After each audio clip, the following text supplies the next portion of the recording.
Assalamualaikum warahmatullahi wabarakatuh. Anak-anak, kita lanjutkan ya pertemuan kita yang kedua, yakni tentang makanan dan minuman yang haram. Kalau kemarin sudah Pak Zulfa jelaskan tentang makanan dan minuman yang halal, sekarang kita akan pelajari tentang makanan dan minuman yang haram.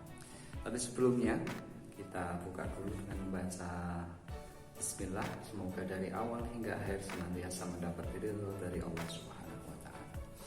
Kita mulai. Bismillahirrahmanirrahim.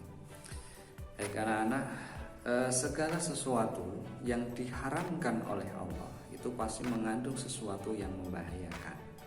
Maka kalau segala sesuatu itu sudah dilarang oleh Allah, hendaknya betul-betul kita jauhi. Karena pasti di balik itu semua ada hikmah yang besar, yaitu di balik semua larangan Allah pasti mengandung sesuatu yang membahayakan. Allah selalu menghendaki kebaikan kepada hambanya.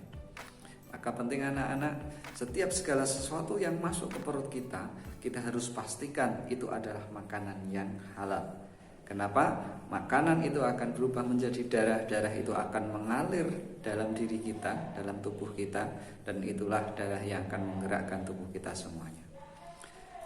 Dalam hadisnya Rasulullah juga pernah menyampaikan bahwa ketika kita memakan makanan yang haram, maka neraka atau api neraka itu lebih utama untuk kita.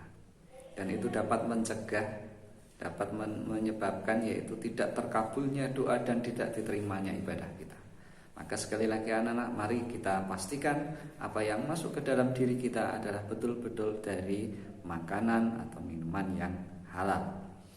Halal dalam artian zatnya, barangnya, wujudnya, dan halal yaitu dalam memperolehnya. Maka suatu yang baik harus diperoleh dengan cara yang benar pula, yang baik pula. Nah, dalam penjelasan tentang makanan yang haram, kita harus ketahui ciri-cirinya dulu. Nah, ini yang kan Pak Zulfa yang akan kita bersama pelajari. Yang pertama yaitu dalam surat Al-Maidah ayat 3.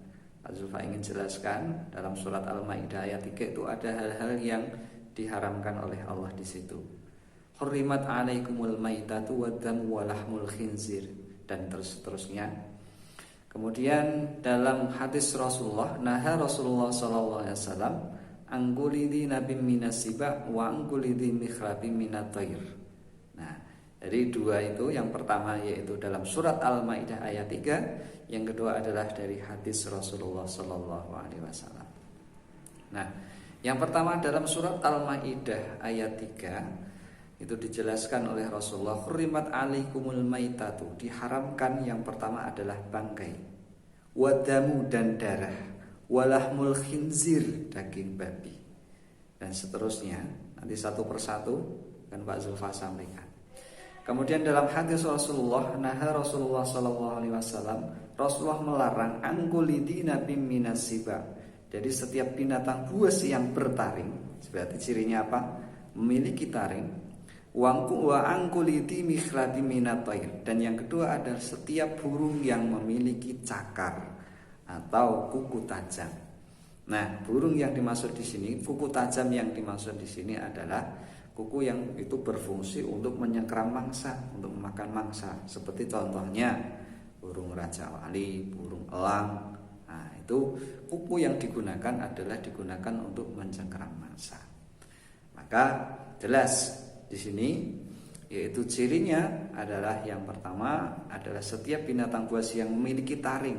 Apa saja yang memiliki taring? Bisa misalnya harimau yang terdekat dengan kita, kucing dan lain sebagainya, itu adalah binatang-binatang yang memiliki taring. Ya.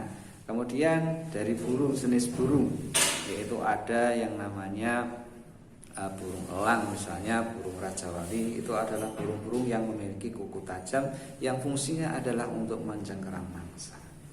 Nah, itu diantaranya anak-anak.